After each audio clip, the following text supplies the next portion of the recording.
Olá! Está começando mais uma edição da BIT Ciência. Nesse mês, nós resolvemos fazer uma coisa diferente. Na volta às aulas, a BITS vai aproveitar duas reportagens feitas pelos estudantes do 4º período de jornalismo. As matérias foram produzidas para a disciplina de Introdução ao Telejornalismo. Em uma delas, vamos ver como a UF tem recebido os alunos com deficiência que entraram pela nova modalidade de cota. Na outra, vamos ver como a falta de iluminação faz professores e alunos se arriscarem no entorno da universidade. Para conferir esses trabalhos, é só esperar a vinheta rodar. A BIT Ciência está no ar!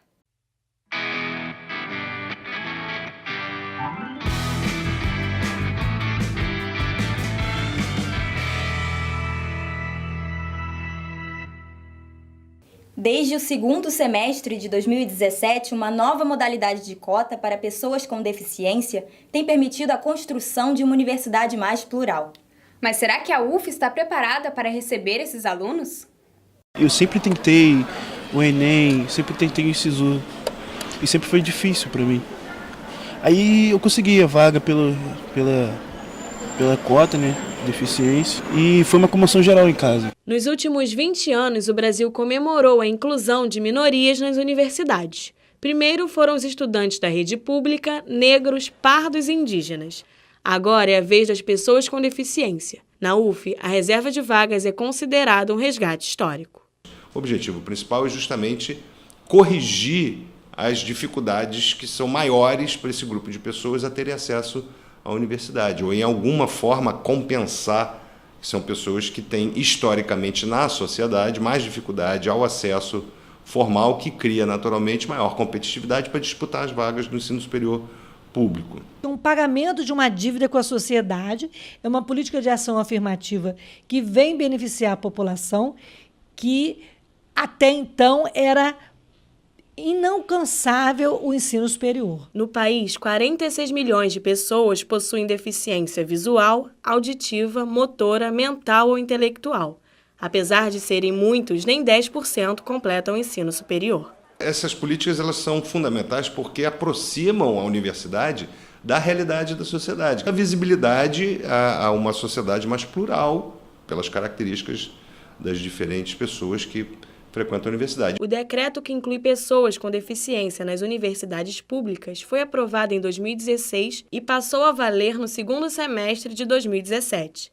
Na UF, essa modalidade de cota já garantiu a entrada de 150 alunos, mas esse número poderia ser bem maior. Foram mais vagas oferecidas, mas nem todas foram preenchidas, ou por desconhecimento das pessoas, ou por outros fatores. Esse é o primeiro ano apenas, então a tendência e nossa perspectiva é de que, de fato, aumente a busca por essas vagas e, portanto, que entrem mais pessoas nos próximos anos. Apesar da expectativa de que mais pessoas com deficiência entrem pela cota, a UF tem problemas de acessibilidade. Não basta facilitar a entrada desses alunos. O desafio é garantir a permanência deles. Existem muitas intervenções feitas que facilitam aqui e ali, com plataformas de deslocamento, etc., algumas rampas construídas, mas como a estrutura toda do prédio foi feita sem essa preocupação, muitas vezes o próprio espaço de mobilidade interna é muito ruim. Garantir a permanência dos alunos através de políticas de acessibilidade não é só construir rampas, elevadores, pisos táteis e mapas em braille. A universidade reflete exatamente as falhas que nós temos lá fora na sociedade. O conceito de acessibilidade é muito mais amplo que isso, né? Tem uma questão comportamental, acadêmica. Falta sinalizar melhor a universidade. Sinalizar, ter o sinal sonoro para o cego, precisamos de mais intérpretes. Não ouvir tudo é realmente um problema. Ajudaria bastante se tivesse um microfone na sala. Eu não poderia sentar muito atrás só por causa do problema de visão, mas a audição pelo menos melhoraria. A falta de infraestrutura faz até os alunos serem excluídos das atividades práticas. Eu já passei por questões que me impossibilitaram de continuar as atividades como o restante dos alunos da minha turma. Durante todo o período, foi uma questão muito forte para mim, principalmente lidar com as câmeras analógicas, porque a gente precisa olhar no sensor e na barrinha todas as configurações e todas as opções. E isso para mim é uma questão, porque como eu faço isso dando baixa visão, sabe? É preciso que o professor seja sensibilizado e vou até mais, que o professor seja capacitado. Instalações como elevadores e rampas com a angulação correta são o mínimo para tornar um ambiente mais acessível. Esse não é o caso do IACS.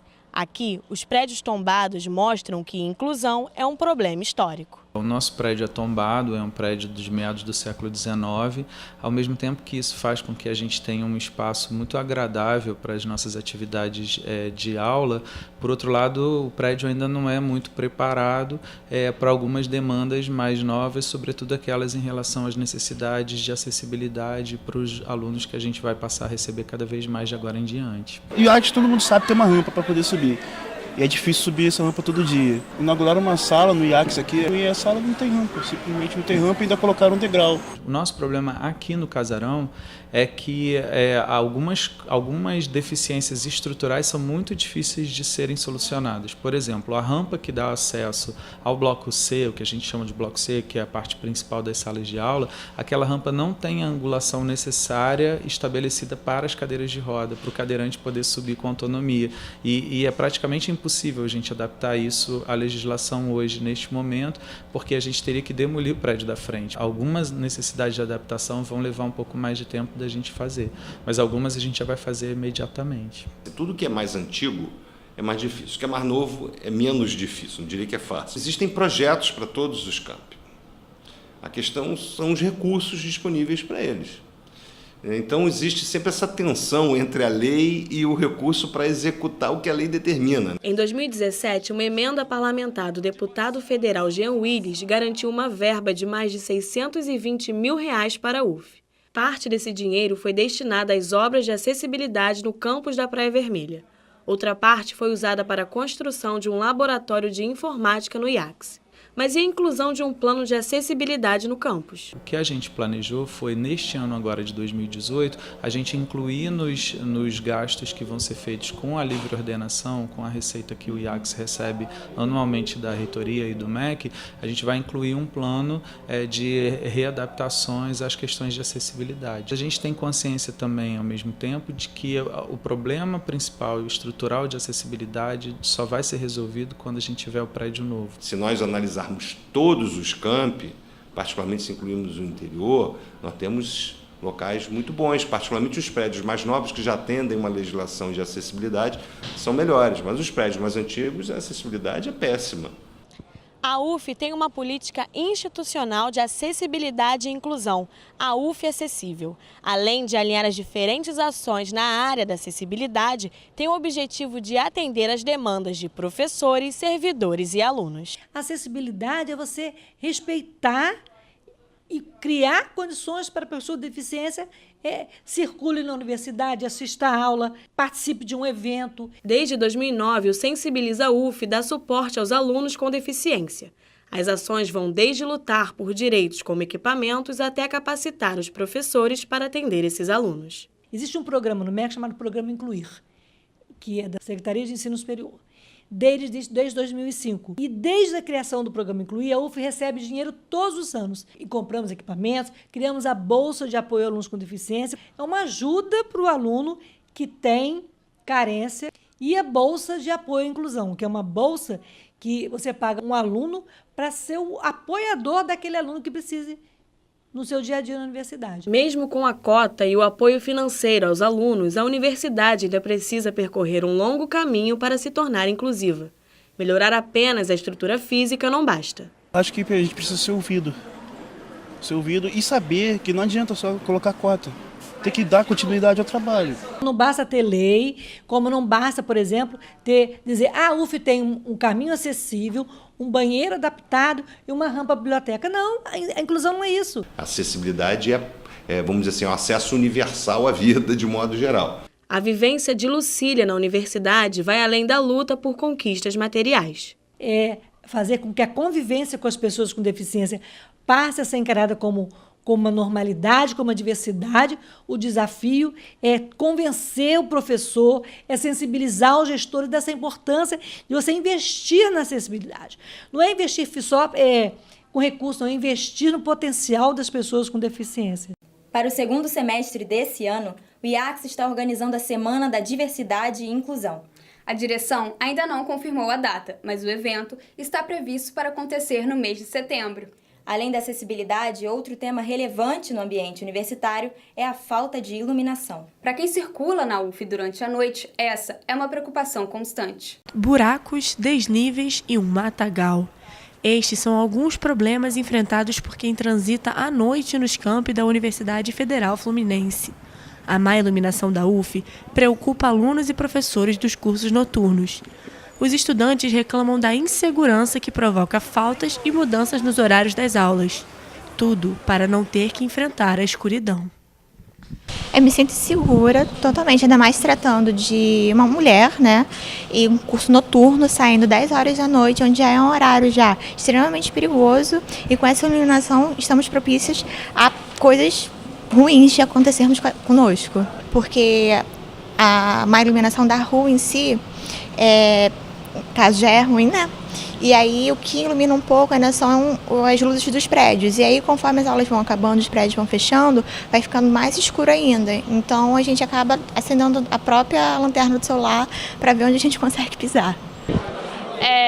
Eu nunca me senti segura aqui na faculdade, para falar a verdade, até porque a gente não tem iluminação nenhuma, então todos os caminhos que a gente tenta achar como alternativas, eles não são os mais seguros, mas ao mesmo tempo eles são uma alternativa, pelo menos com um pouco de iluminação, para que eu me sinta minimamente segura de sair da faculdade e saber que eu vou chegar segura em casa. Ali do lado, nós temos aqui no Gragoatá 2 bandejões, que são um literalmente do lado do outro. A parte ali do lado tem uma mínima iluminação, e o resto é tudo completamente escuro. A iluminação que a gente tem é dos faróis dos carros que estão saindo.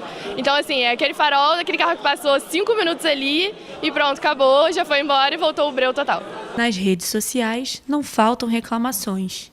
As queixas vão de assaltos a tombos em locais escuros. Uma pesquisa do Instituto de Segurança Pública, divulgada em fevereiro, mostra que o número de assaltos a pedestres em Niterói aumentou mais de 200%. O aluno de empreendedorismo Matheus Marques entrou nessa estatística e sofreu uma violência que os números não podem mostrar.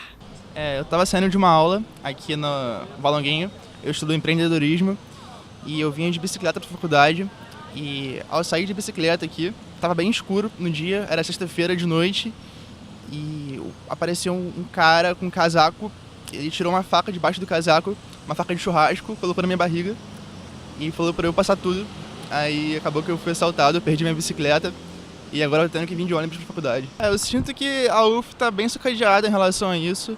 A faculdade não tem segurança, eu escuto vários relatos de meninas que se sentem inseguras também ao andar no campus à noite. O Valonguinho é muito escuro, muita gente entra aqui, a pessoa nem estuda na UF e eu conheço assim, muita gente que já foi assaltada, perdeu a bicicleta, pessoas que sofreram ameaça verbal. Então eu acho que não é um sentimento só meu, muita gente aqui no Valonguinho se sente inseguro e que a faculdade está sucateada em relação à segurança.